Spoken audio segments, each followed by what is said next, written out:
Hello, hello, hello. How is everybody doing today? Just let me know if the music's too loud. How's it going there, Zachy? How's it going there, Aaron? How are you guys? Not morning for you. Yeah, it's about to not be morning for me either.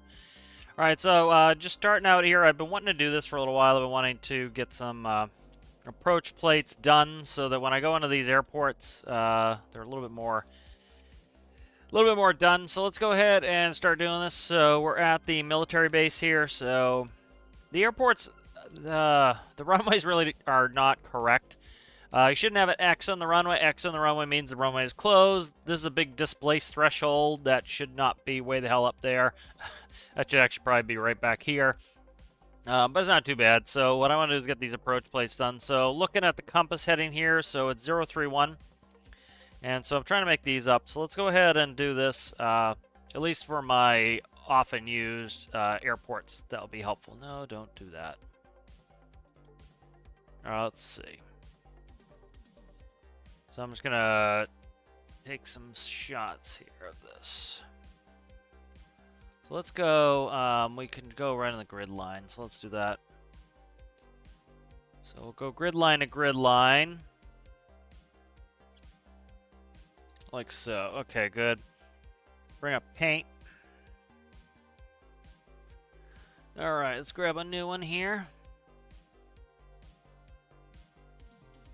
Trying to decide if I want to keep this color. Let's see what a color swap out would look like. Let's see, that's darkest blue, so let's kind of go, I don't know, there. Let's see. That's gonna wonkify everything, I think, if I do it like this.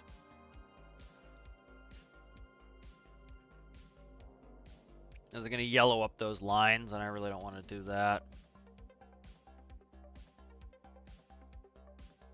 Okay.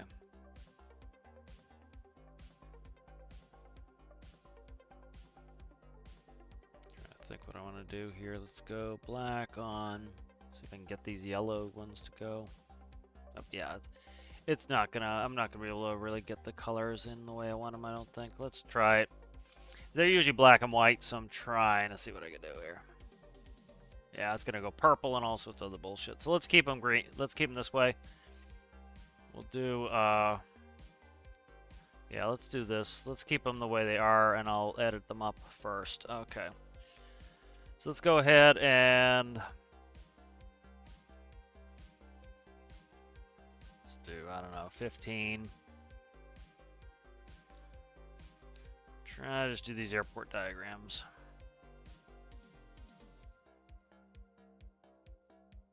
They don't have to be perfect, but I like to kind of get them a little bit looking better.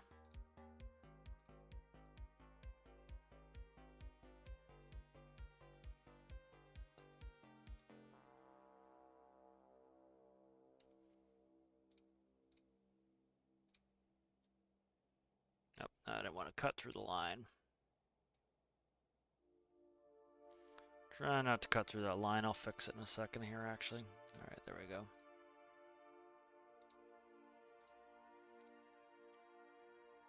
It's about a 2-banger there. Yeah.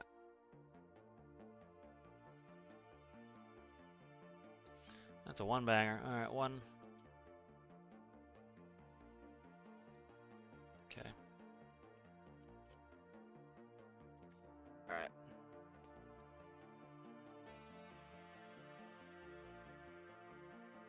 All right, so that clears that out. Let's fix the pier here. Let's see, on a 5 maybe. There we go.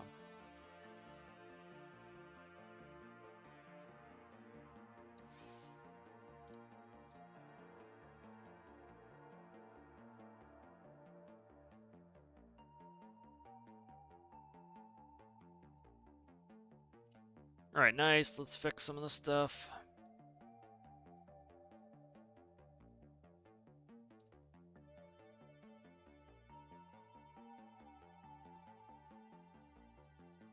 So this is just going to be when I go in these airports. For example, I always forget the runway heading, and so that's not helpful to do approaches. So I want to kind of get those set up so that the I can do approaches. And oh, you son of a bitch. Let's see. Let's do this. Okay.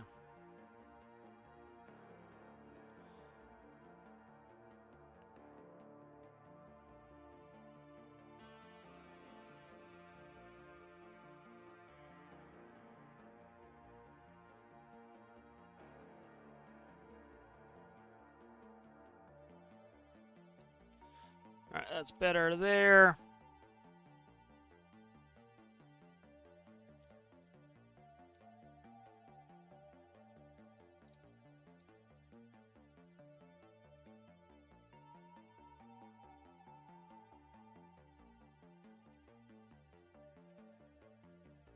Alright. See if I can get some sort of a box in here. So probably this light gray.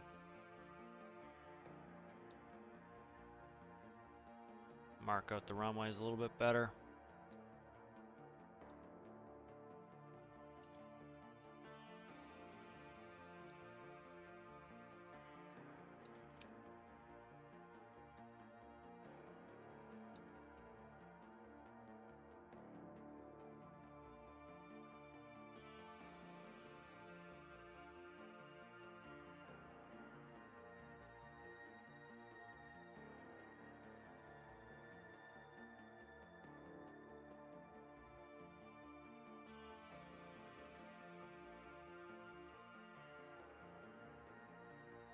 Alright, so let's go ahead and fix this.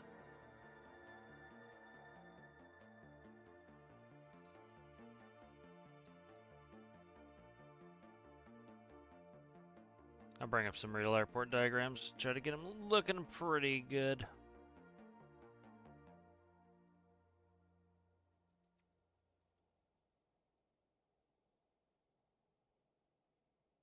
Generally, most instrument plates are all black and white. All right, there's runways. All right, so we're standing on this runway here, and it's 031, so it'd be runway 31. Let's see what I want for a font here. Put a layer on there, and let's grab. Definitely not this, but we'll do. Okay.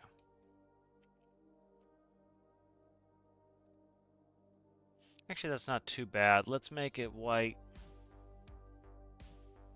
Grab a approach plate. Runways are black, completely blacked out, so I might black out the runway.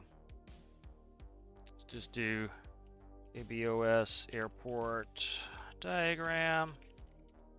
I'll show you guys what I'm working with here.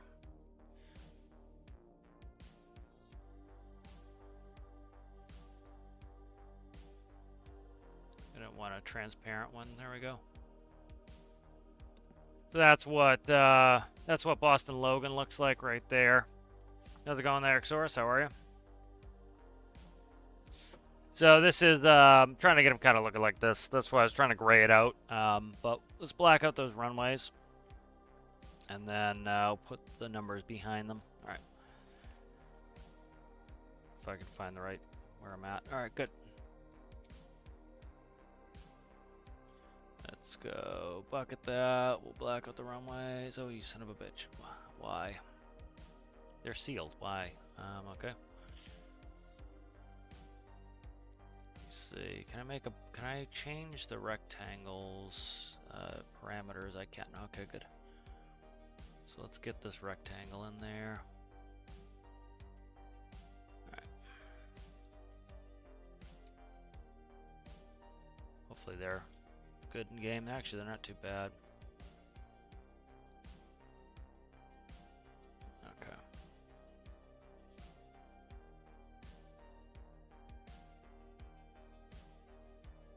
That's a little bit harsh, I think. Let's go.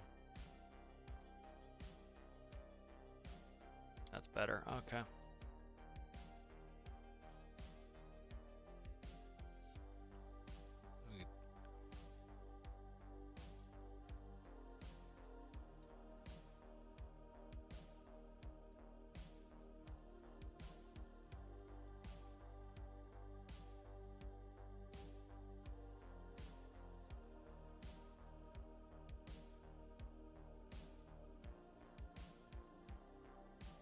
Stick that up there, and then I want back that up and go black on it. There we go. Okay. Bucket, and we'll go with this gray. All right, that's good, and then I'll fix this in here.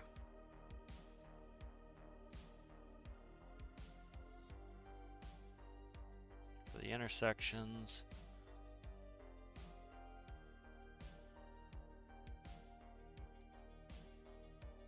Mainly I need to be able to have the, I need to know where I put the, actual GPS coordinates on there. I could. And let's see, we'll figure out what I want for the actual lettering. So this is going to be runway 31. That's going to be bigger. There we go. Runway 31. Are we on a layer? We are on a layer. Okay, good. So it'll be black, and then we're not doing that font. We're going to do another. Okay, literally just like scrolled all the way to the top and clicked and it wouldn't do it. Okay.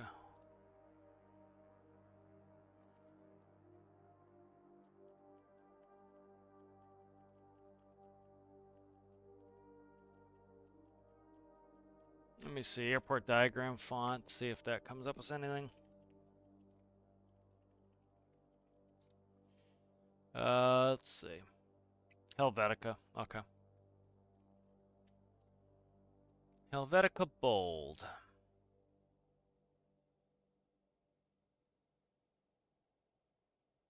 Alright, Helvetica, that looks right to me. Okay, good.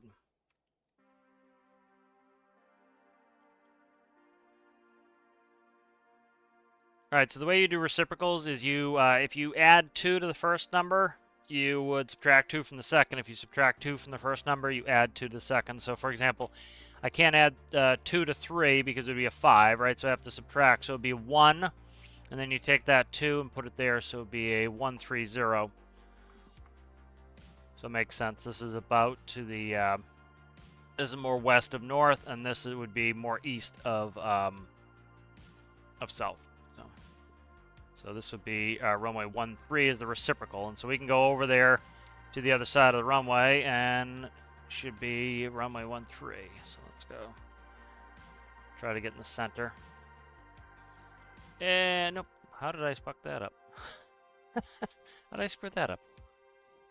Did it subtract 1 add 2? No. How did I do that? How did I screw that up? Oh my god, I forgot how to do it. Did I forget how to do it? That doesn't make any sense to me. No, that doesn't make any sense. How does that make sense? I'll have to put it in, but that should be right. Yeah, that should be right. Let's see. 3-1. Oh, it's not 310. It's 031. That's why. Okay, it's 031. So it'd be runway 3. That's why I screwed it up. I thought it was 310. I was trying to remember the compass. It's 03. That would be why. So that will do it. I did the math right. I'm like, why?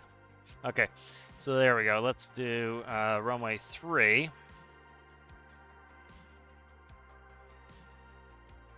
That makes more sense because I was looking at it. I'm like, I think this goes to the northeast. So that's runway 3. Okay, so what you do is 031. So it will be. You're adding 2, so you're subtracting 2 from the next number, so it would be 210, which checks out. So that makes sense. So this would be runway 21 on the reciprocal side. All right, so that's runway 21 on that side. So that they're compass headings. That's runway 3. So when you're coming in on this, why did I move? The whole friggin' thing got moved, which sucks. Let's see how far back that was before I move the whole thing, because I gotta move it back.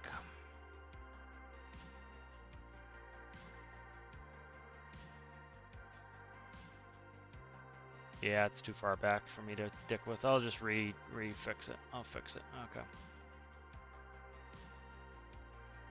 Thanks, Control-Shift-Z. Nah, fuck off. What is that? Yeah, I can't remember the quick control for that. Alright, and then I'll just take this. And we'll just bucket that in there. It's fine. If I can actually get in close enough to do it.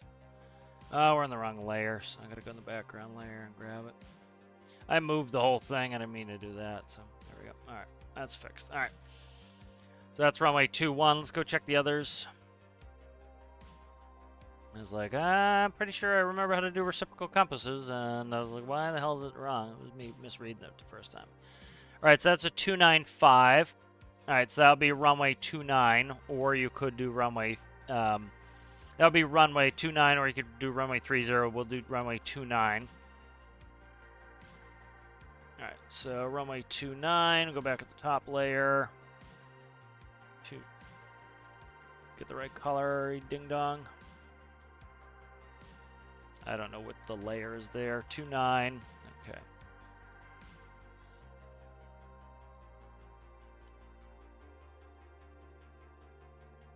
All right, runway 29, and then so we can't add 2 to that, so you subtract 2, so it would be 0. And then you'd add 2 to the 9, so was that 120? Let me check. I gotta check. No, yeah, it could be 120. Let me check.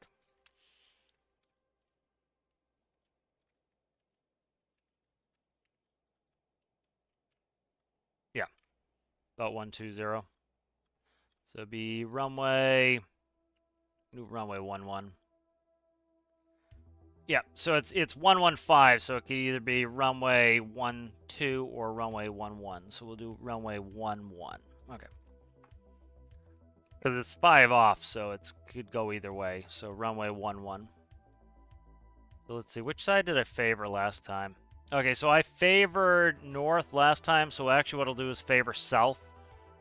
And that will be runway 12. Okay, that makes more sense to do it that way. Okay, why? Why did you do no, because I didn't escape. Okay. There we go. Okay. Yep, so that's runway 12. So they go to the nearest. It's not like they do runway 11, 115. And then it shows in the chart what the degrees are. All right, let me check the airport diagram. Where did I put it? There it is. I think that's another window. There it is. Okay. All right, so like looking here, it tells you the elevation. If you have parallel runways like here, let's look. This is runway 33 left. This is 33 right. And because they could have gone, but the degrees are off. If you look right here, it tells you the degrees 330.4. This is 320.9. This one is 330.4. This one is runway 22 left is 214.9. So this is just shy of, because you can't do a 215. So they just did runway 22. And then you have touchdown zone elevation, which I should probably bring an altimeter with me. So let's do that. I think they're all the same. You do get airports like here. Let's even look at Logan. Like if you look at the touchdown zone here, that is 15. That is 15, 20. So this is 5 feet taller. 17, 19, 15. Because if you were going to your altimeter hit 0, you would be you would bash into the ground. So you're going down to 15 feet for touching down there. All right. And then I'm not going to label taxiways. I mostly just want to get the runway numbers in. So let's go ahead and do that a little bit more precisely here. So where are we on? So it'll be runway 115. Okay. So let's get there.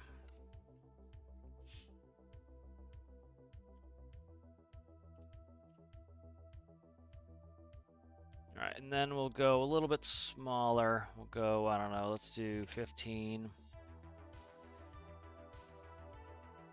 And what's I'm trying to see, they have an arrow. Yep, arrow's just going in the direction of it. So let's go back. All right, so it'd be 115. And then I'll put an arrow in there. Trying to see how they do the degrees, if it's always ahead of the number or not. So let's see. It is always... Yeah, okay. So let's undo that anyway. I'm actually going to put them on another layer so I can overlap a little if I need to. 115, then I think it's Alt 0176. There's degrees, and then like that. Okay. And this just tells me my final approach heading.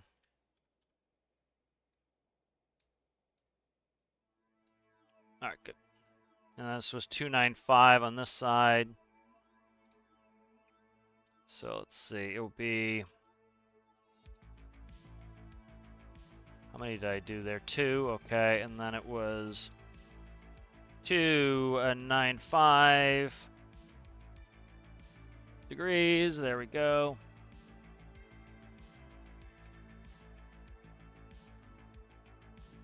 That gives me a more precise heading, what it's gonna be. Okay, and then we had runway was 031. So it would be 031 degrees, and then it would be that direction. So we're not going to do a ton of these. I'm just going to do one at a time. That way it's just easier. And then let's find the exact one on the reciprocal. The hell am I standing here? Okay, right there.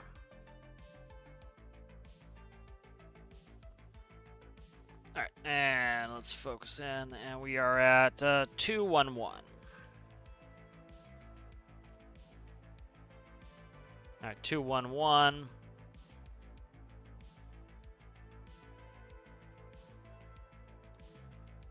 So it'll be, I think I put a space in there. 211 degrees. Okay, good. So this will make it a little bit easier to land because I know how to line up. So I'll show you where the GPS is. I gotta look at the bearing panel, but all right. So at least that shows me the runway headings and you know what the numbers are, so I know where I should be coming in. So like for example, you'd be coming way out, and as you come in, you would want to, if the GPS coordinates, I believe I have it somewhere right off the side here. And so what you would do is you would essentially come in, and we'd be, say 90 degrees coming into this runway.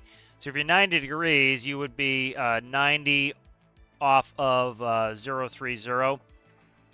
You know, so what would that be? That would be 60 off, so 300. So about a 300 heading. So you'd be going 300.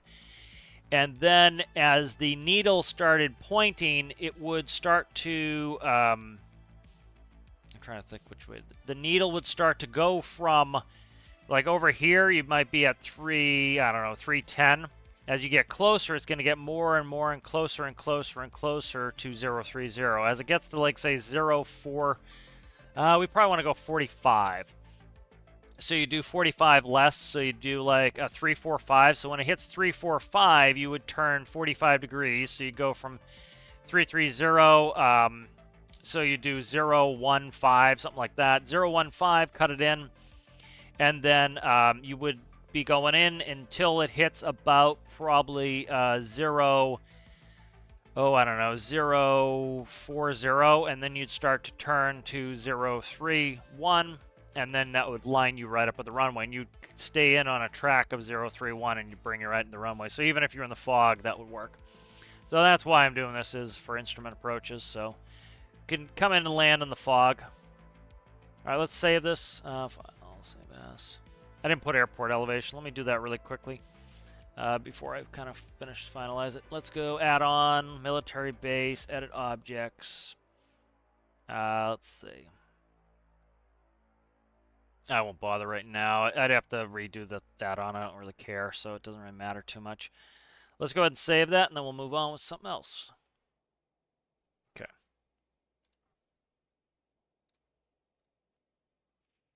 Let's just put it there.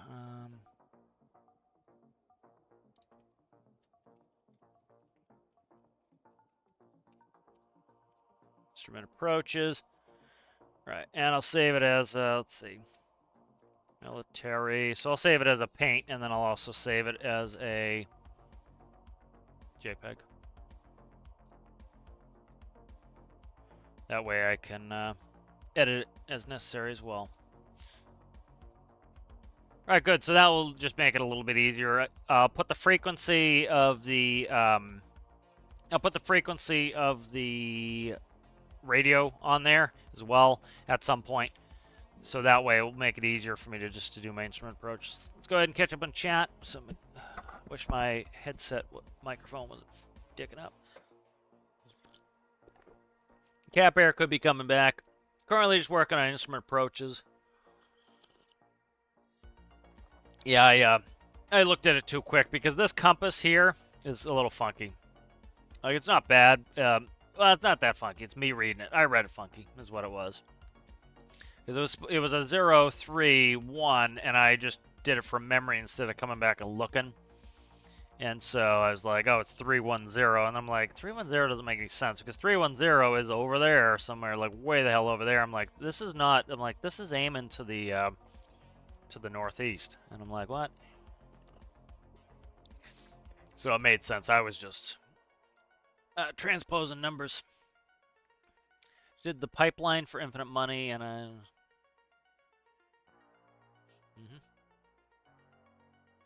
Just testing my plane at laden weight, and 100 knots seems to be the minimum. Yeah, real 7. So what I do, Ufra, I don't know if you'd want to do it or not here. Let me. Oh, we're in the we're in the custom game here. Let's go ahead and I'll show you the Cap Air jet. Not that you have to do this, of course, by any stretch of the imagination, but one thing you'll find is the. Let me just do this real quick. I just need field elevation.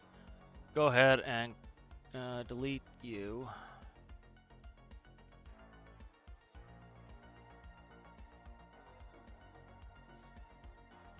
Okay. Just going to get an altimeter reading on this. 22 meters. All right. What is meter to feet? Meter to feet is what? Trying to be precise here. Yeah, 3.28. It's 375 for liters, so it's kind of a pain in the ass sometimes trying to. 72 feet. All right, so 72 feet.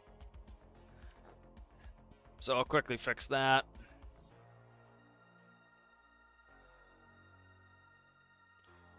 All right, so we'd add field elevation. So I'm just going to put touchdown zone elevation in here. So touchdown zone elevation is the altitude at which you'd land at, so it's 72 feet. All right, so I just added that to the chart, so at least I know it's on there. Let's see, I want paint.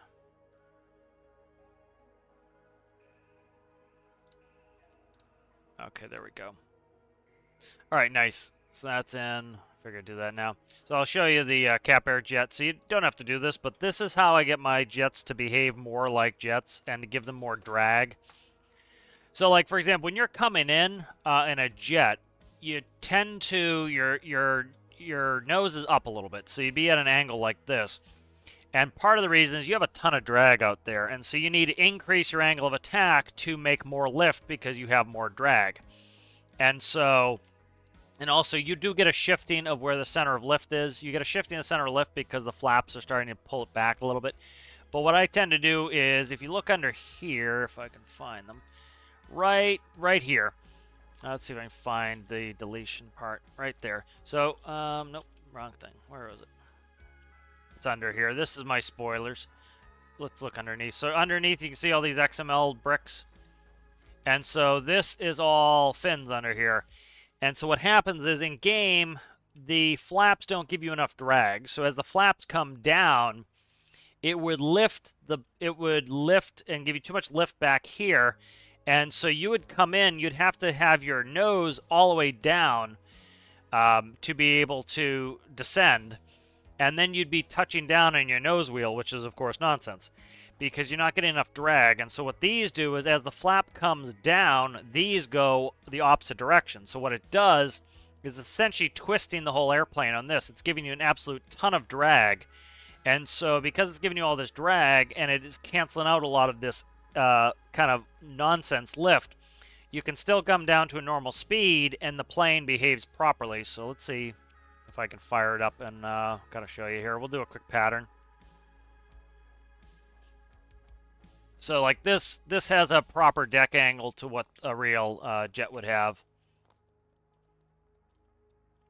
You know, again, it's all based in, like, you know, if you understand the aerodynamics of how it would really work, and then you understand the mechanics of the game, you can kind of use fins to your advantage to get where you need to be. If I can remember how to operate this aircraft. Battery A and B. Let's see. GPU, we don't need. Power connect, we need no gens yet.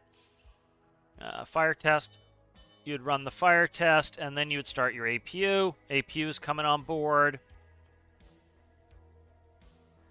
All right, APU PSI is coming up. APU temp. APU bleed is on. Beacon is coming on. All right, good. You would do fuel valve 1. You would do we don't need a cross bleed. We shouldn't need to. N2's coming up.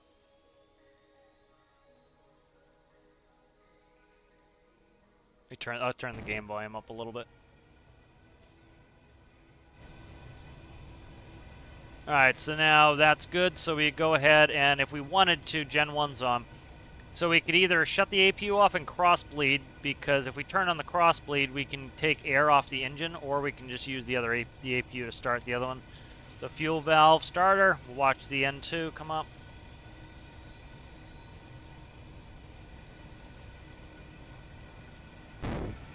Alright, there we go. That's good. Gen 2's coming on. Go ahead and hydraulics. I'd like hydraulics on. Cabin temp's fine. Fire suppression we don't touch. Windshield heat is coming on when we take off. Alright, APU bleed can shut off. Alright, good. We're good to taxi. Parking brake. Flaps are going to get set to 1. Probably need to put some fuel vents in this, but I haven't done it yet. I was going to show you guys yesterday, I forgot, was the... I was going to show you fuel vents on some aircraft. You know, like a bunch of people when the pressure update came out acted as though venting your fuel was some sort of weird thing to do. And it's like, no, every airplane, every car has vents the fuel tanks. You know, if like when people overfill their fuel tanks, when the pump stops, you're supposed to stop. That's when the fuel comes up. You're supposed to leave some gap. You get people who top off their fuel, and you don't really want to do that because you end up filling the fuel vent, the air vent, with fuel. So it's not a great idea to do.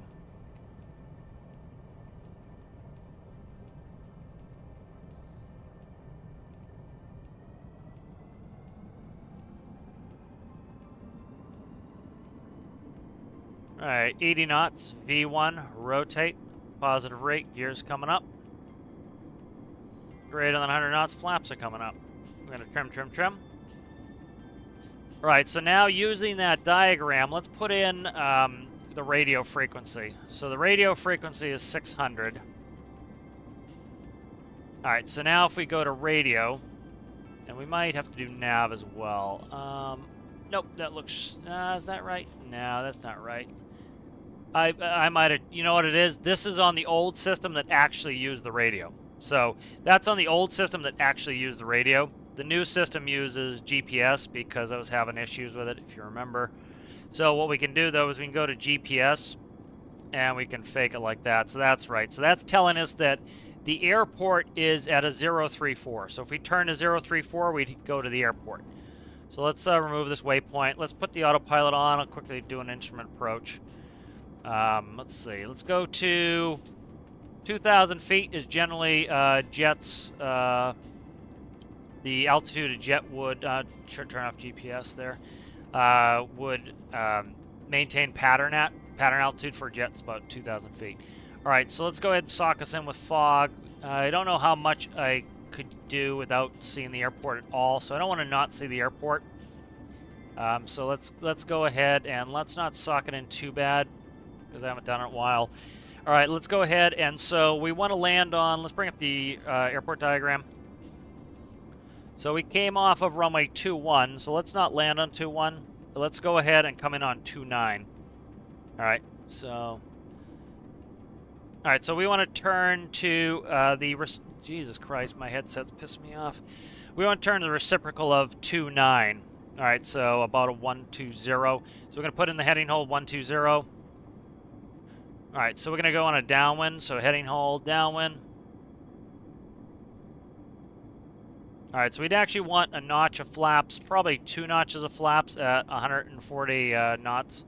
So I'm going to have to power up here. We're getting real slow. So because it's adding that anti-flap, it's causing a lot of drag. And so that is making the, see how the deck angle, see how it has to pitch up a little bit? It has to pitch above the horizon bar a little bit. I need to turn tight on this. I'm going to hit the friggin' volcano. Let's see. I'm just watching my heading here. We're way out on a pattern. That's fine. We're good. All right. So it adds a lot of anti-flap. So see how like my pitch angle is actually a positive? That's how a jet would operate, because with some flap out here going slow, you need a high angle of attack to maintain your altitude. So that's something I do on that. All right, so let's look at this. So we are currently 4.6 miles, and it's a 355. So let's pause it. All right. So if it's 355, let's look at the map. I think I shut off. So I think it shut off vehicles. No, I didn't. Okay, let's shut the vehicles off. And so we'll shut the vehicle off, and we'll talk about... All right. Oh, fucking Jesus, why won't it shut off? Where is it? I keep hitting the wrong thing. Map players is on too. Okay. All right, so it's a 355. So if this is perfectly north, which it isn't, yeah, that's the problem. Is I don't know exactly where north is. The map isn't oriented north, which sucks. Because I can't really, it's hard to tell exactly. But if we look at this, that's, we're at 355. So this is a 031. So a 355 is somewhere like this. So if you drew from the GPS to about a 355, we're somewhere in here, around this area here, okay, in this cone, because I don't have an actual north bearing, which sucks.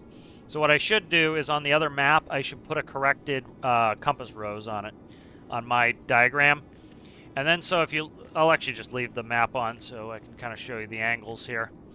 So if you look here, so right now we're coming up, and again, if it was true north, we'd be coming on, and this would show a 360 to there, but it's not perfectly north. We're about 20 degrees off on the map, so that's a 340. So the map's turned 20 degrees, so north is more this direction, and so straight up and down here is 340, so north is probably like that. So north is actually a little bit like that. All right, so we're paralleling this runway here to come in. All right, so we're probably good enough here to... We want like a 10-mile final. That's the thing a lot of people don't get, is that like a jet, everything takes... Like, you're going fast, so everything happens really fast. So you need space and time, and that's distance. You get the more distance. So we're only 7 nautical miles from the airport, and most of that is southerly. So we want to be like 10 miles out on 295. So we're going to go out for a while, and that's why, like, you know, the map's pretty small. Like, this is about a 10-mile final, probably here. You know, so I really don't want to cut it in too much. So what we'll do here is, to help us out, we'll descend down 1,000 feet. So I don't have to dive in like crazy. So I'll cut in a little bit, but I'll try to at least get that out to 10 miles.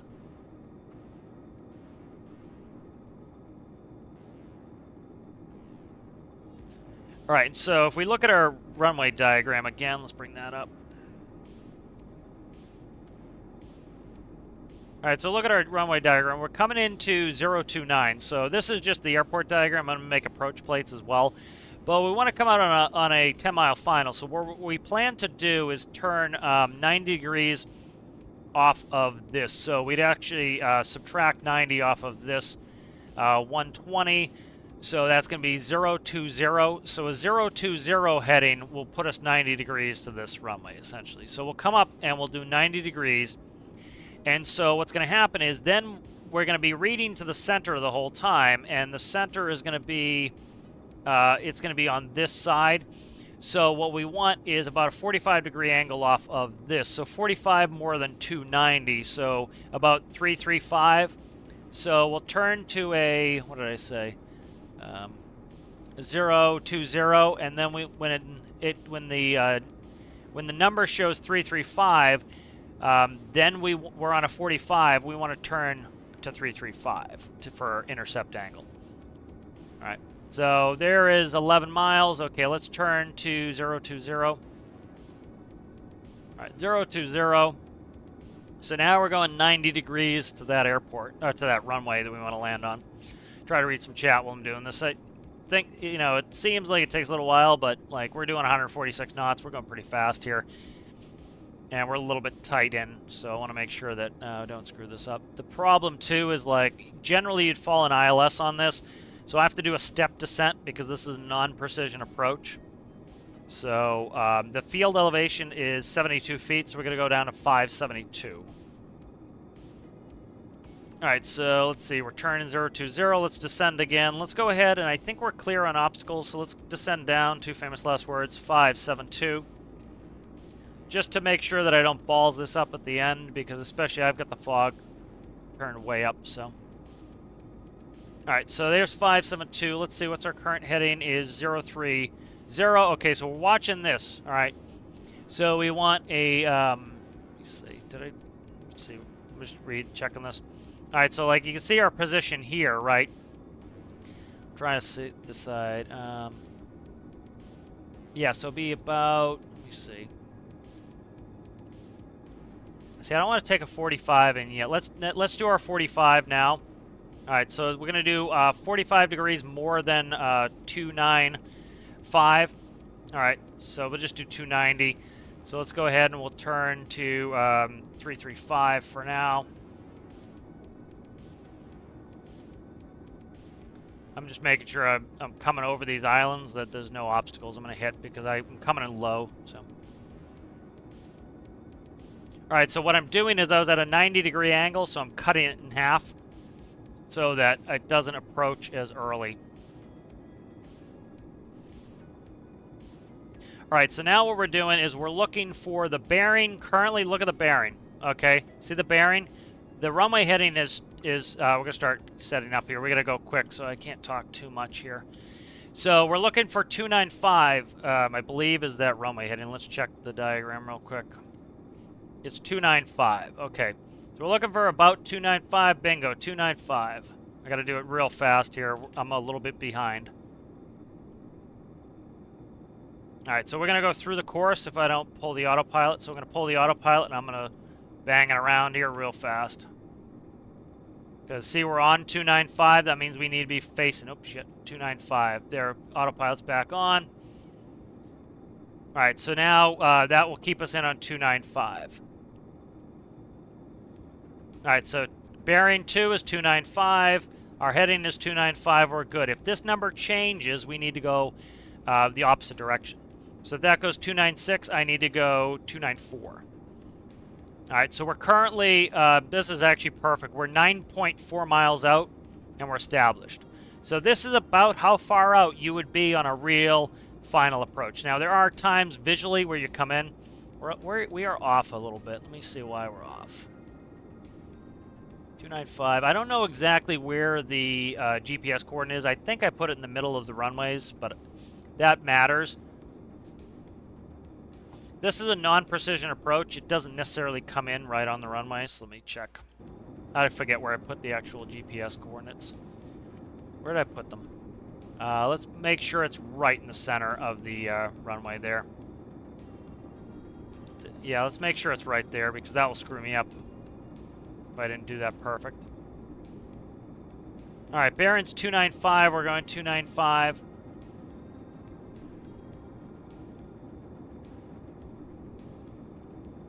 All right, we're currently 8 miles out. Now, again, it seems like this is, you know, a long way out. 8 miles sounds like a long way, but we're doing 120 knots. So we're doing 2 miles per minute. So, you know, real quick math, that's going to be a little less than 4 minutes. So look right there, time less than 4 minutes. So it sounds like you have a ton of time. You do not.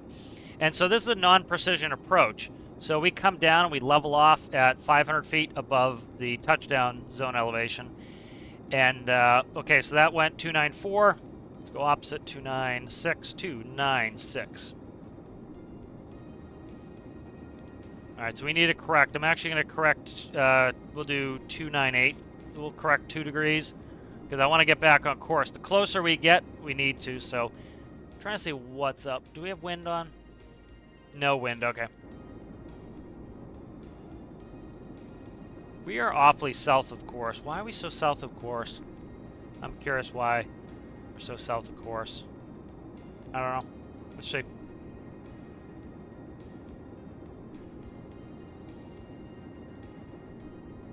I'm not correcting. See how it's not changing fast enough? We need to put in more. The closer you get, the bigger the correction you need to make. So, like, see, it's still dropping. I need to keep going so that I don't want this to keep dropping. That needs to start coming back up to 295. So I'm south of course. So this number should be, see, it dropped again. So we're way south of course. I'm trying to correct here. So I put in a big correction angle here, trying to fix it. I think I just did my intercept angle wrong. It's been a little while. Let's get rid of that waypoint. I don't want to see it.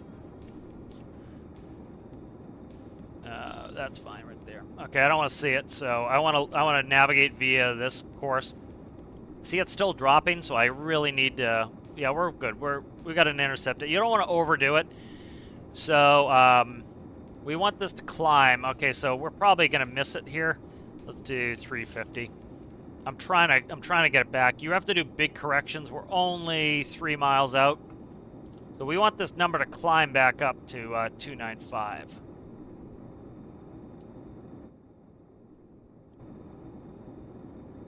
So, like, I'm trying not to look out the window because I could see the island now if I looked. Alright, let's see. Let's just cheat. So, see it right there? We're too close. I wasn't established, but let's go ahead in. So that's a non-precision. The better thing to have is an ILS approach where instead of going off that angle, you're on a precise angle. So you would intercept at 45, and it actually tracks you right on the actual runway itself. So like we should be on about a 2. Why is this fucked up? You know what? I bet my bearing panel's screwed up. I bet I have something misselected on the bearing panel. Because like the numbers aren't making sense to me, so I gotta look at the panel itself. I think it's screwed up. Alright, we're gonna go around on this one. Let me see what's up with the bearing panel. That's screwed up. Alright, why you screwed up, bearing panel? Oh, you know why? Look, I don't have GPS selected. That's why. I was thinking my numbers don't make any friggin' sense. Yeah.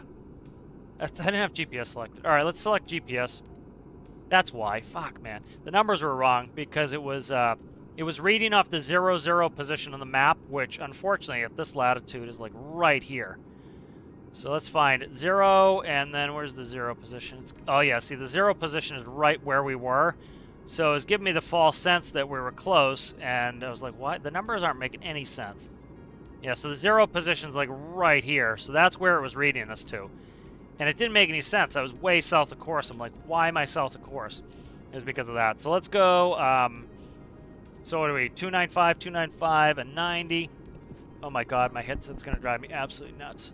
So 385, so that's 25. So 0, 25.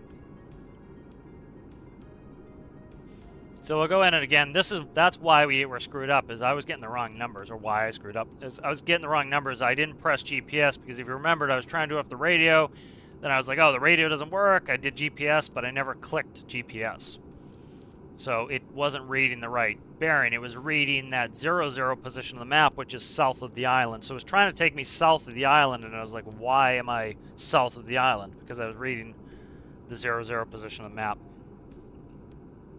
My new bearing panel, when instead of reading the 0 position on the map, which is confusing like that, it will read a null value essentially. All right, so what are we on? A 025. All right, so now we want to go reciprocal course, so we'll go 120. So a lot of this is like, you know, you have to think about, you have to keep all this three-dimensional space in your head the whole time when you're in instrument conditions. So like I am visualizing the map. So what I'm thinking about is I turned 90 degrees to the runway heading. Now I'm turning the reciprocal of the runway heading, which is 120, so that I can go down south. It's actually 125, but let's actually fix that. 125, 125.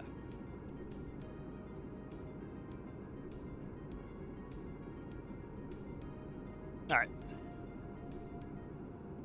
All right, so now we're turning, and we're going to be paralleling it now. So let's quickly do this. Let's get rid of map vehicles, and I'll kind of show you what we did. So we came up, we went over the runway, went missed, then we went 90, and now we're heading this way, and then we're going to come back, and we're going to 90 intercept back in. So we're going to go the opposite side. So let's bring up and see how close I am to where I think I am. Yep, so we're up here. You know, that would be way too tight. We'd have to turn like a mother to get up there. So that's actually pretty good spacing. So it came up, turned right, and then down. And then what we want to do is we want to come out. So if we look at the airport here, we should be able to draw a bearing, right? And this runway is runway, what is it? Jesus, I can't remember any of these off the top of my head. 21. So let's look at the airplane for 21. So, see, this is getting close to 210. Bingo. So now we're 90 degrees to that runway. So I don't need to look at the map. I know that when that happens, that we've just passed the middle point of the airport. Now we're going away from the airport. So we just passed the airport. So we want to go 10 nautical miles out. So what we'll do here is gear didn't come up. I didn't do my cleanup procedure, and let's speed up. So normally you can do 250 knots under 10,000 feet. So we're going to go ahead and we're going to crank 250 on the outbound leg. You just do this in the outbound leg. I'm just doing it to make up some time here, so it's not taking us forever. Yeah. You catch up on some chat here. Can't do too much while I'm doing this. Yes, they are, CG. Thank you. Yeah, generally, like, I run most of my stuff pretty low RPS. I think my fishing boat's going at, like, maybe 15s, but again, I'm not going out for very long. You know, you go out, you fish, and then you come back. Let me quickly, I don't need that, hopefully, run my diagram again.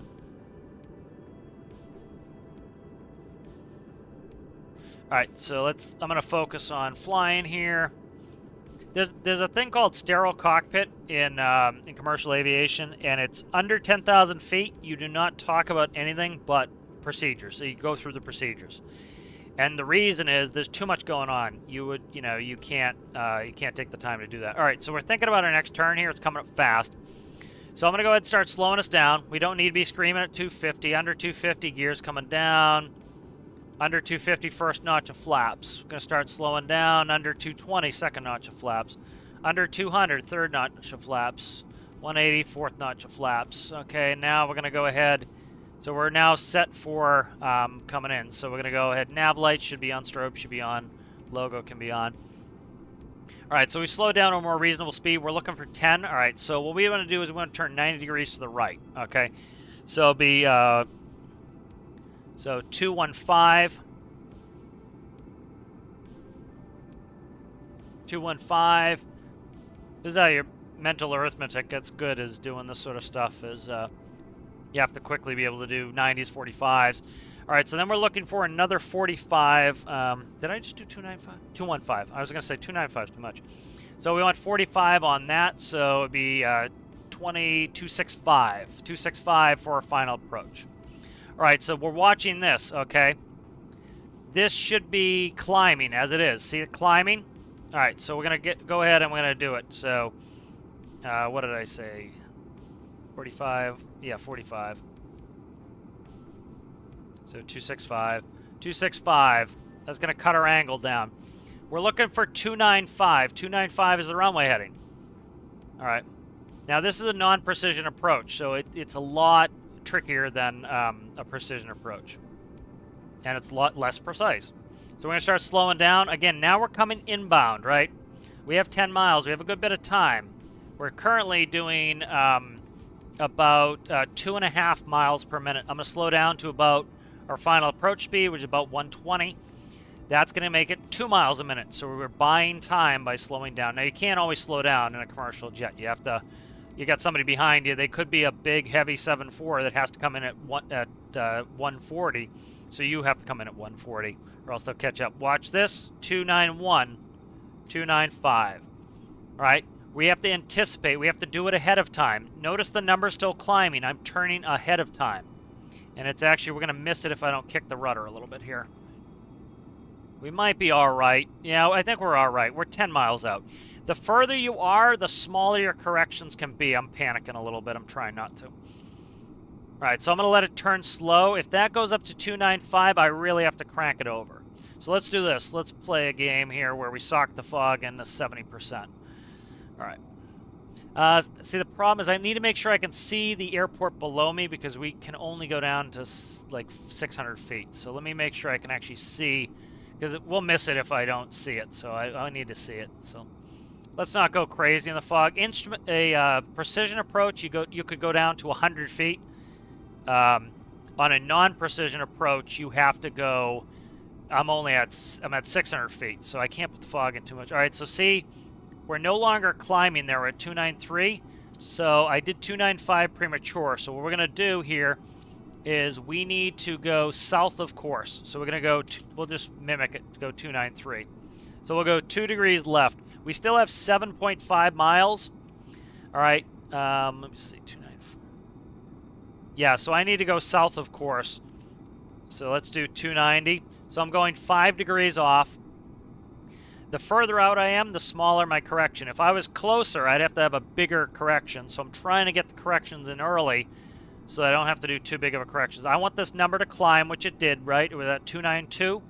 I'm waiting for it to go up to 295. All right, we're at 6 miles. We're only 2.9 minutes out, so. All right, so I'm going to increase my correction again. So let's do 285. I don't want big, huge swings. You don't want to chase it. You want to just make small corrections here. I want this number to climb. Because we're also putting in a wind correction. The wind's off, but if we had wind, we would have to hold a different. Okay, so see, it's up 294, so let's go 292. We're coming back. We're just trying to get that to 295, and we want to hold it at 295. And we don't want to accept any deviation. We're 5 miles out. So I've cut the correction angle now. So now we're still correcting. We still want that number to go up to 295. I'm at 292, so I'm aiming south to get that number to climb. If I went north, the number would drop. There's 295. So we want we'll do 296. We'll overshoot it a little bit because we probably overshot the course by just a tiny bit. And if that number drops, we want to take out 296. If that number still climbs, we need greater than 296. 3.7 miles out. My speed is set. I've been watching the speed off the left side of my eye. That's the most important thing, and that's the most important gauge in this cockpit is that airspeed. And as you can see, it's not moving at all, so we're good. 294. All right, so that's too much of a correction. We need to come back to 294. Very small corrections at this point. We're very close. All right, we're 1.3 minutes out. Landing gear is down. 3 green. Flaps are set. Clear for the approach. Cleared for landing. All right, fog. I'm a little concerned we won't see it. I'll see it. I can see to about there. So we're at 600 feet. On a precision approach, we could go down to 200, and if we see the runway lights, we can go down to 100. So that's much more precise. It also gives me vertical guidance. This does not give me vertical guidance. I'm leveled. Right, so we want that number to climb. So I want to go just a little bit to the left. So 293, I'm still trying to get that to climb. We're probably like a tiny hair off. Not much. You'll see. Okay, there. Runway in sight. Autopilot's off. Landing. All right, so see how close we are? We're right in the money. But that's how, like, you don't accept any sort of deviation. So I was probably, I don't know, half a degree off, and I still wanted to fix it. The whole time, you want to fix it. You don't want to let any sort of error be there. You want to fix it at all times. A little slow, a little bit of power. We have to be careful. This is a powerful jet, so it will, I will overspeed, and we're under the shorter runway. All right, power, power, power, power, power. Brakes, brakes, brakes, brakes, brakes. Okay, good. So, good to get back to instrument flying, but that's how instrument flying works in real life. That's a non-precision approach. If you guys are interested, I'll show you a quick like non-precision into Logan. You know, precision are better. Yana made a ILS. That's a lot of work to make an ILS. You have to do the vertical component, and then I want to make a non-Lua gauge, or I might see if Basilicious wants to help me out and add it to the artificial horizon. So shut off our friggin' lights there. But yeah, so that is a you know, that's why, like, you can even do these instrument approaches in game. The problem I've got is, like, if I was doing an ILS, I could go down much lower, and I would never have to actually see the airport itself. I would just have to see the runway lights, and I'd be good. I really goosed it on that one. I'm not in the cockpit, so I can't tell how much. So there's actually a cool thing in the. I've got the spoilers in this. I didn't arm my spoilers, did I? I don't have to arm my spoilers. These are auto spoilers. This is the same as the Embraer 145. Is if you're on the ground and you're over a certain speed and the thrust levers are back, it will automatically put your spoilers up. So we weren't going fast enough. I'll see if I can get the spoilers to come up automatically. I put flaps up. I did. Flaps are up. I'll show you the spoilers anyway. So here are the spoilers. So those, they may have come up when we landed. Oh, I wasn't paying attention here. So the spoilers will come up when we land automatically, and then let's see if I can get the auto spoilers to come up. So the auto spoilers will come up, but only when the thrust levers are back. Because if you're doing a touch and go or a go around, see, there they come. See them automatically coming up. So that's part of the system. Like, it's pretty complex, because if your thrust levers are too far forward, the spoilers will not come up. So even if you're over that speed, they won't come up. Like, we used to taxi sometimes, and we'd be taxiing so fast the spoilers would auto come up. It was like 20 knots. It's not that fast, but anything over 20 knots, they'd come up.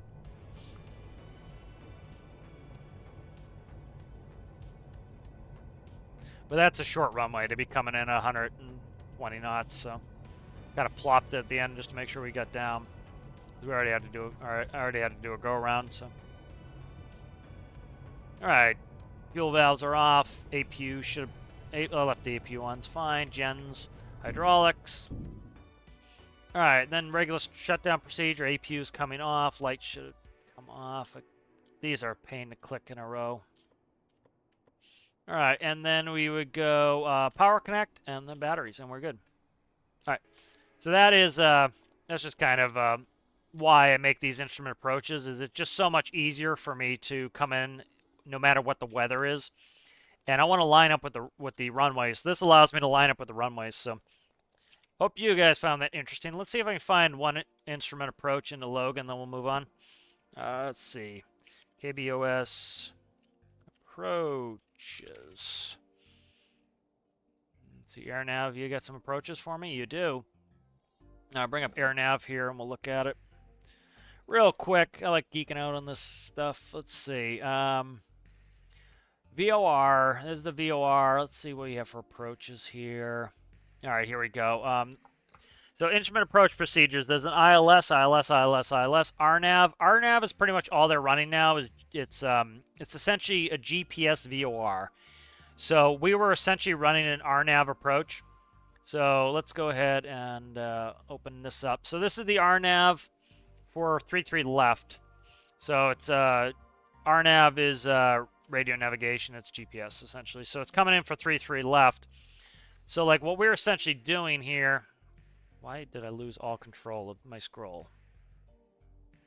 Okay, can't scroll it. All right, so essentially you're coming in, and you notice you're coming in here. You would come in on these arrivals, coming in on the arrival, and then you're going to join these parts. So you're going to Carlton, then you're going to Shush, Queet, Murmur, and then your final approach course is a 330. All right, now this is different than my system set up to be like an ADF. This is set up to be a VOR. So let me see if I can find an ADF approach. ADF approach. They don't use ADFs anymore. They barely use them when I learned to use them. But let's see. See if they have KE. Is it EYW? That's Key West. Let me do New Smyrna. New Smyrna, ADF approach. I think they killed the ADF approach out of there. Or into there, rather. So here's an ADF approach. Saudi Arabia ILS. That's not an ADF approach. ADF approach plate. See if you'd actually come up with an answer that works for me here. NDB approach right there for the UK. Oh, you son of a bitch. You're small, aren't you? ILS, NDB. You know, NDB right here. I'm trying to find one that I can actually read.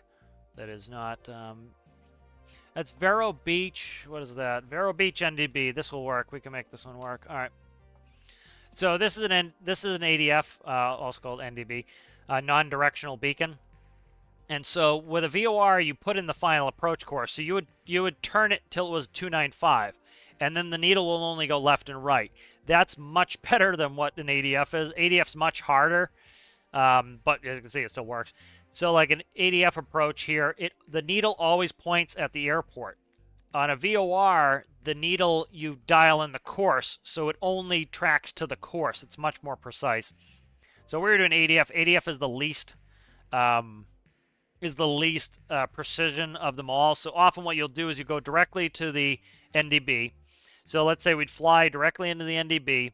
We'd fly on the out course, which is 265. So you'd come here, you'd turn 265, and you would put 085. The needle should be pointing behind you and at 085. If you turn left, it should go... Turn left, let's see. It would climb. It would decrease. So if you went to the south, this number would go smaller. If you went to the north, this number would go bigger. So you know if the number is going smaller, you need to correct to the right. Number's getting bigger, correct to the left. Then when you get out a certain mileage, it will tell you right here. I'm trying to see where it is. 10 nautical miles right here. It tells you you're going to fly out on the 265 for 10 nautical miles. You want to descend down to 2,000 feet. At 10 nautical miles, you're going to turn to a heading of 310. And then you're going to time that usually for a minute. So you're going to go out for a minute. Then at a minute, you're going to make a standard rate turn to the left. And you're going to come back for 130. And then you're going to expect it's going to be about a minute back. But what you're really looking for is the needle will be pointing an increased number. So the needles, let's say the needle's showing 120. The needle will start to go down. When the needle gets close to 085, you want to turn 085. If you go too far to the north, the number is going to increase. You go too far to the south, the number is going to decrease. Once you get within that 10 nautical miles, you can start to descend down to your final altitude, which is, let's see, 392? Nah, that doesn't make sense. Right here, 760. Right there, 760. So you would descend from 2,000 as you're on your inbound course within 10 nautical miles. That protects you from any towers. If you look right here, there's a tower that's 1,976 feet tall. That's why you stay at 2,000. And so as soon as you get within 10 nautical miles and you're on your inbound course, you can descend down to 760. All right. And so you come in on 760, bingo, land. So it's kind of a, it's complicated, but it's, that's how you do instrument approaches. So I know some people are interested in it. So, all right, we'll get off this. Read some of this chat here. Just reading, catching up on this.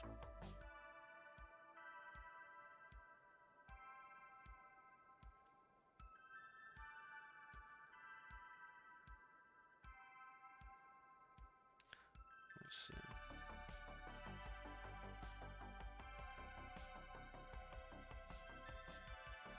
I see how you did your flaps, but I don't know if I made my plane right or something, but it acts like a real plane. Well, that's fine if it works. You know, it could be where the stuff's set up. Like, I don't have any flaps in the nose, I don't think. You know, I get ultra picky because I know how a jet should fly, so, like, I personally go through a lot of detail to get it to fly just right. How's it going there? Owl. Good to see you.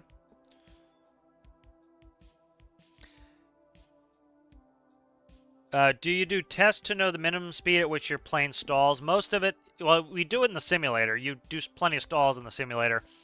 You don't take a regular. They do them. They do them when they're testing the airplane, but it's based off of. It's based off of. Wait, let me see if I can find ERJ approach speeds. Let's see if I can find the approach speeds for the ERJ. All right, here are the V speeds for the ERJ. All right, so let's see. So these are your rotation speeds. So let's see. Takeoff speed, flap 9. So you have to do altitude, outside air temperature, and then you get a weight figure, and it's based off your weight, and it's going to tell you V1, your rotation speed, V2. Let's see. Let me see. I'm trying to find land. Here's the landing speed chart. So this is the chart we used to use. This was actually right out of the manual of how we get our thing. So you look at your landing weight. You should check your landing weight. If we're coming in at 48,000 pounds and we're landing at flaps 22, we're coming in around 153 knots. So you see the difference. If you're coming in at 28,000 pounds, you're down to 121. So that's why your speeds are different, is the mass. And the reason is you need a greater angle of attack in order to hold up that extra mass. Stall is not really a speed. Stall is an angle of attack. So what it's essentially doing is saying at 48,000 pounds, you want to be at 153 so that your angle of attack is correct. When you're lighter, your angle of attack can be lower to maintain the correct descent rate. So at 28,000 pounds, 121 knots will keep you at the proper angle of attack. If you were trying to do 48,000 pounds and 121, what would happen is your angle of attack would have to increase to hold the extra weight, and eventually you'd probably stall because you would hit critical angle of attack. So that's why you do that. Then flaps 45 is more flaps. So I always like landing flaps 45. I hated landing flaps 21. I'd rather come in at 45. And so you can see you get different speeds on those because you have more drag, but you also have more lift. So I thought the performance was better. I liked the way it landed better with flaps 45. Like, every once in a while you get a captain wanting to come in at 22. I'm like, no. Like, you want to fly this leg, you fly this leg, but I'm coming in with 45 because I like the way 45 behaved better. All right, so let's see. See if I was playing with anything. Oh, shit, don't save that. See if I can show you if I was working on anything last night. Not really. Let's see. Put Tethys on the back of Tethys. Airport tug is pretty much reworked. That's good. Let's see. Let's go ahead and let's get in the career game. Let's go make some money. I'm going to go use the facilities. And I'll be right back.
Alrighty, let's see. I think I've caught up on chat.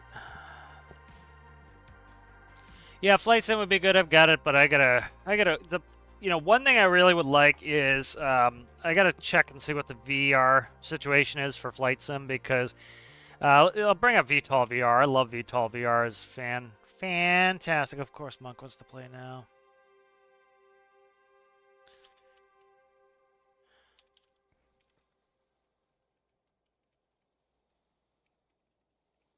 All right. Let's see. Let me bring up VTOL VR. Let's see that.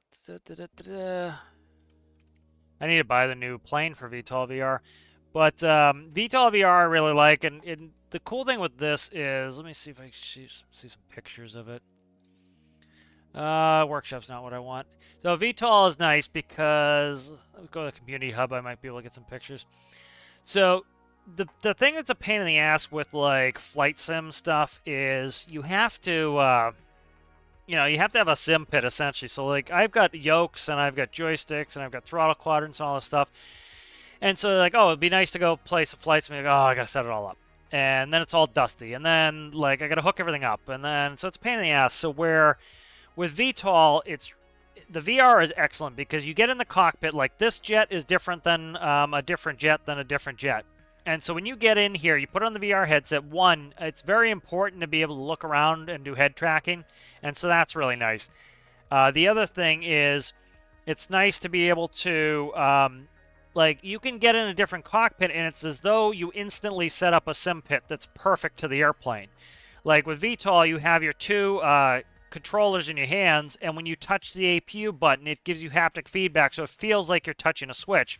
And you physically grab it and flip it. And you put your hand on the thrust lever, you put your hand on the yoke, and you can control it. You want to push a button in the cockpit, you just push a button in the cockpit. Like, you imagine, if you wanted to be in a 737, you would have to have an overhead panel that was like a 737, or you'd have to do 9,000 keybinds. You don't have to do that with VR. You look at the overhead panel, you see the button you want to press, you reach up, you press it. It's very nice. So that's kind of the thing for flight sim for me. I would really like them to move more towards that. Because that would just be so much easier.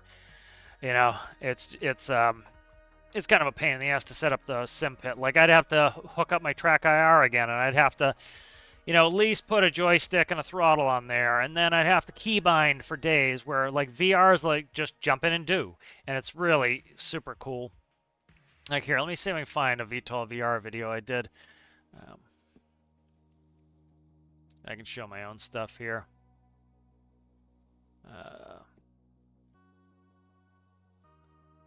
Yeah, like this was the new jet of VTOL VR. Let's see if you might not get the audio on this, but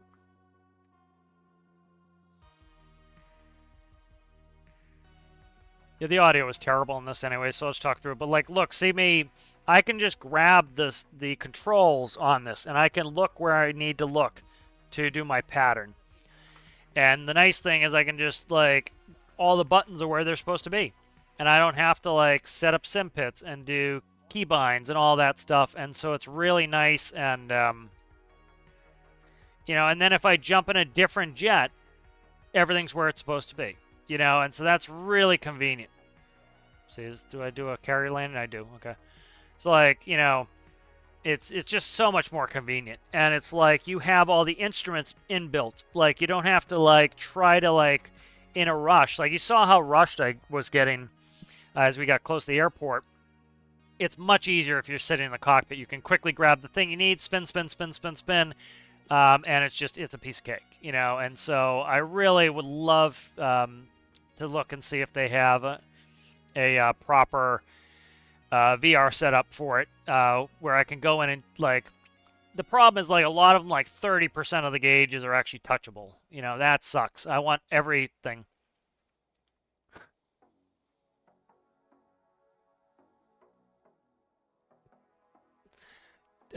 This dude is I don't know what his deal is. He's commenting on my ship loader that he can't get it to work. I literally spent my time testing it. It works fine. There's nothing wrong with it. And then he's like, oh, I watched the video. And it's like, then why aren't you able to? Well, here, I'll show you guys it's working. I don't want to load it here. I won't load it here. I'll end up using up fuel. But it's like, I don't get it. It's like, literally, tested it out multiple times. He's like, I'm just going to write it's working. Deal with it. It's like, but it's like, come on, dude.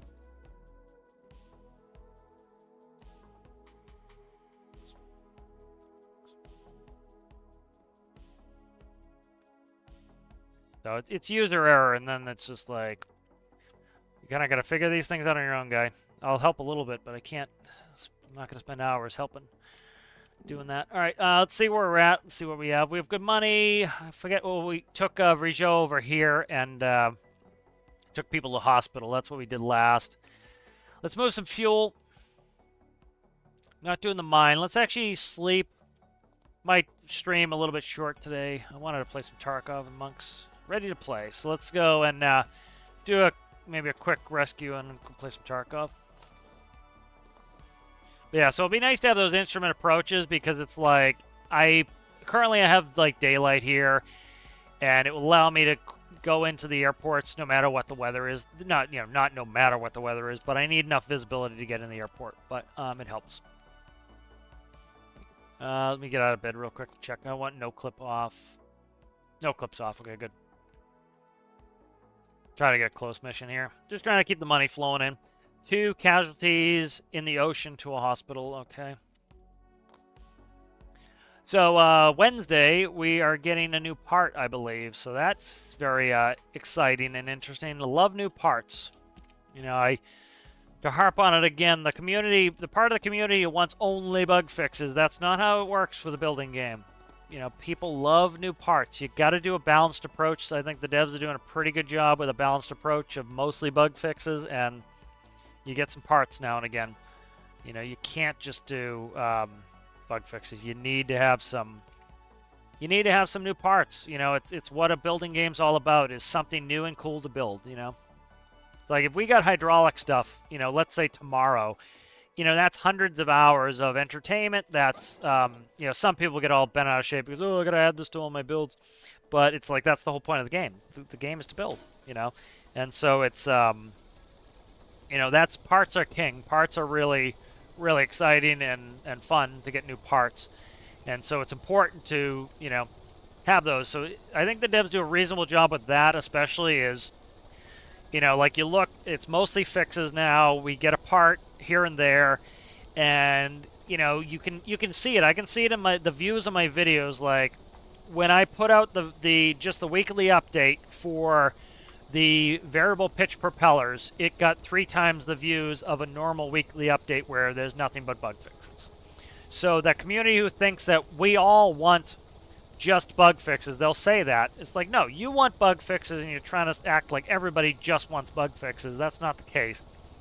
Is, you know, some people would want, absolutely, some people want just bug fixes, but it's a balanced approach is best, you know. And I think they're doing a reasonable job of that.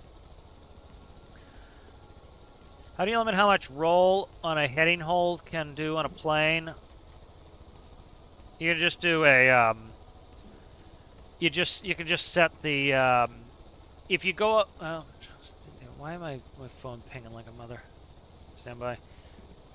I'll show you my autopilot real quick when I get in there. But you can do a clamp out. You can clamp out how much the control surface can do, but it's mostly it's PID controlled, so it's and then you clamp it. So like 25% on an aileron is going to give you a maximum bank angle. So you figure out what your maximum bank angle is.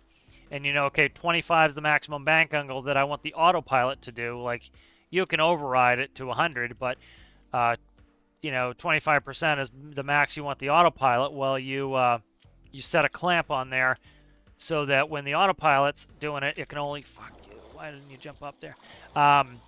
You know, it will only do 25%. When you do it, it will go to 100 in that way. And then, so it will go to its limit.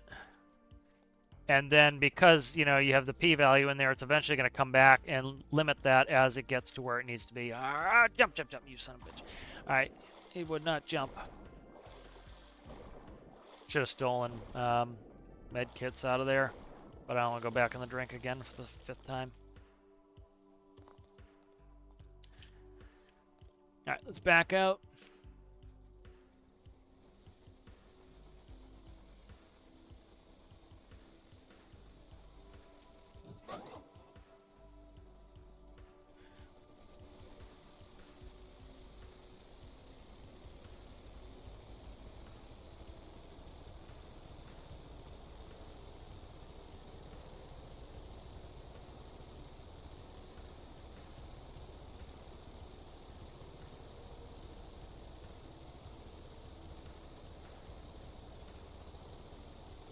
All right, so let's head back. So that was kind of good to get some approach plates down for that.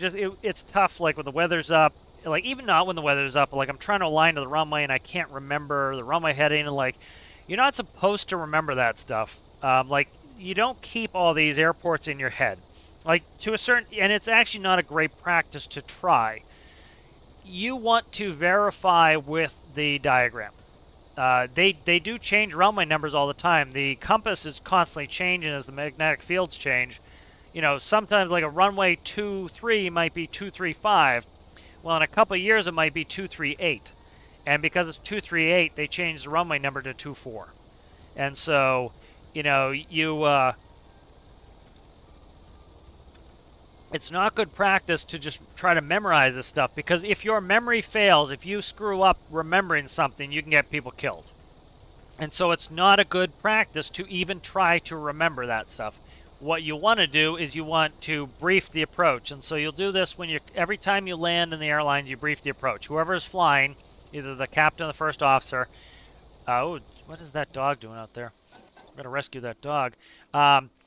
They brief the approach, and so you do runway heading, you do everything in the approach. If it's an ILS, if it's a visual approach, you go through all the items, and that way it's now fresh in your mind. You don't memorize this stuff. You don't want to memorize this stuff. It's dangerous to memorize this stuff. You want to look at the chart. We used to get every week I'd go into work, we would get a packet of approach plates, and they would all have changes. And so it could be compass changes. It could be, for example, they did taxiway renumbering, because they added an exit on the taxiway. So now where Alpha 3 is, it's Alpha 4, and they renumbered the taxiways. You don't want to memorize this stuff really too much. You want to just consult the diagram, because it's the most up-to-date thing. So it's, it's like why I don't remember any of the runway numbers in game is I don't need to. It's like what I should be doing is looking at the approach plate and seeing that, okay, we're coming in runway 3 today. All right, runway 3 is heading 031. The touchdown zone elevation 72 feet. If I screwed up touchdown zone elevation by like 30 feet because I thought that, oh, Ender has a different touchdown zone elevation than military, that's how you crash into the ground and everybody dies. So it's better practice not to try to memorize that stuff. Like you don't want to memorize your checklist. You want to read your checklist. It is a checklist. Now you memorize your flows, but you don't memorize your checklist. The checklist is there to check it so that you don't, you're not trying to memorize this stuff. And so you go through and it's like, you would go through your flow, and then you would, the pilot flying would call for the checklist when it's time for example, the landing checklist. And so everything should be done by the time the checklist comes out. And it's checking that you did it correctly. So, for example, let's say you forgot the landing light. You would go landing light. And then the pilot flying would look up and go on. And so the pilot not flying would go landing light. The pilot flying would go on. And if it was not on, the pilot flying would go, the pilot not flying would go landing light. The pilot flying would click it on and then go on and point at it because they had it off. And so there's a reason why they do these things. They talk about most procedures are written in blood, and it's because people have died because, for example, somebody tries to remember, like I said, the touchdown zone elevation. They're coming in on an instrument approach. So on a precision approach, you should go down to 200 feet above airport elevation. So let's say the airport elevation is 300 feet. Okay, so it'll be 2 plus 3 is 500 feet, so you should expect at 500 feet you're going to see the airport. Well, let's say you screw it up and you think of a different runway that instead of 300 feet is at 100 feet. Or let's say it's 400 feet. So it's 100 feet off. Well, now you smash into the ground because you tried memorizing it. So a lot of that stuff you don't want to memorize. You just want to read the chart because, like, there's many times where you thought that, you thought that this airport was at 600 feet. Nope, it's at 700 feet. And bingo, you would have just crashed into the ground if you went off your memory. So, and that's why they have those procedures, is people have done it before and killed a bunch of people. And so it's not good practice. Moving fast today. All right, guys, so I'm going to probably finish up here. I'm sorry, Rasmus, you're just showing up. I keep it a little bit short today, guys, just because I've been wanting to play Tarkov, and Monk is on.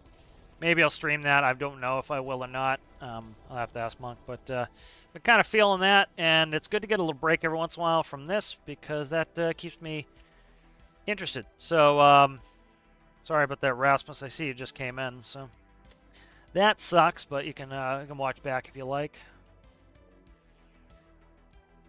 Well, finish these people up. So made a little money, got the instrument approach. It was fun to get back into some of the plane stuff. That gets me excited about flying again. So, it's nice to do every once in a while, is get excited about flying.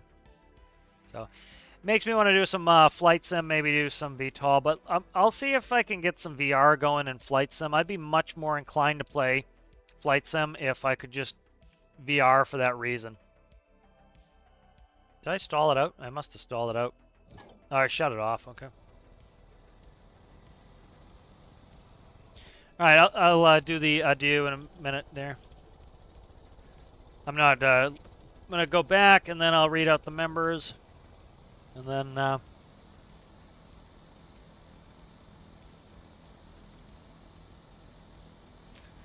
yeah, well, they made the career tough. When my company went out of business, it was bad. It was like I was making, like, my first year I had 120,000 of student loans, and I was making 23 grand a year. I literally, I couldn't afford food, and that was nonsense, And so now they're throwing money at pilots because they have a pilot shortage. Why do they have a pilot shortage? Because they abused us for so long. And so now it's better now, and it's so the whole thing is, dirty corporations, they need to just not abuse people right off the bat, and they'll cry about, oh, the pilot shortage, what could we do? We never could have seen this. Like, they were talking about there was going to be a pilot shortage 20 years ago, and the companies could have done what they do in Europe, where they pay for your training, but instead of doing that, they wanted you to foot the bill. And then they wanted to pay you poverty wages, and then they wondered why nobody wanted to be pilots. And it was like, because they couldn't be, because most people didn't have the money to do it, and they didn't want to, live in poverty.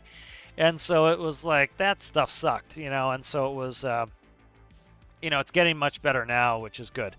But, all right, let's thank the members: Side Mountain, Connor Bowl, Danny, Sergeant Chaos, Aaron Repairs All, Erasmus, Manda VR, and Anton Anderson. Thank you guys for being members. Thank you to Chicken Store for being a patron. Thank you to all the subscribers. If you guys enjoyed the video and you're not a subscriber, if you consider subscribing. And if you guys like the video, please consider giving it a like or review. I'm going to try to put out some tutorials. We've got new parts Wednesday. I should be on tomorrow. Yeah, I got to be done about 1 o'clock tomorrow, my time. So about 20 minutes ago tomorrow. So I'll try to get on a little bit earlier tomorrow. But thank you guys for hanging out, and we'll see you later.